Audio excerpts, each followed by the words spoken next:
ప్రతి రాష్ట్రంలో ఉన్న యువ క్రీడాకారులను వాళ్ళలో ఉన్న టాలెంట్ను బయటకు తీసుకురావాలనే ఉద్దేశంతో ప్రతి స్టేట్ కూడా T20 లీగ్స్లను ఏర్పాటు చేసింది. ఇందులో భాగంగా చెన్నై నిర్వహిస్తున్న లీగ్ బాగా ఫేమస్ అయింది. ఇక రీసెంట్గా Telangana league and Andhra premier league కూడా మొదలయ్యాయి.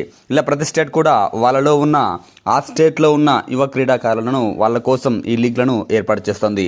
అందులో భాగంగా పాండిచ్చేరి కూడా తమ లీగ్ను ఏర్పాటు చేసింది.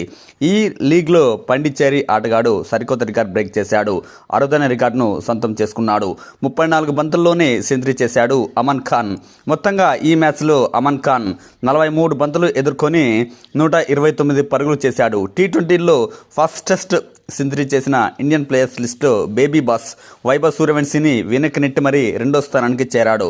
తెలంగాణ T20 లీగ్లో ఇటీవలే హైదరాబాదీ ప్లేయర్ అమన్ రావు 32 బంతుల్లో సెంచరీ చేసి ఫస్ట్ ప్లేస్లో ఉంటే వైభవ్ సూర్యవంశీ 35 బంతుల్లో సెంచరీ చేసి మూడో స్థానంలో ఉన్నాడు. ఇదిలా ఉంటే ఈ మ్యాచ్లో ఆడిన అమన్ ఖాన్ గతంలో CSK మినీ IPL వేలంలో 40 లక్షలకు బేస్ ప్రైస్ తీసుకుంది. అతన్ని కొనుగోలు చేసింది బేస్ ప్రైస్కు.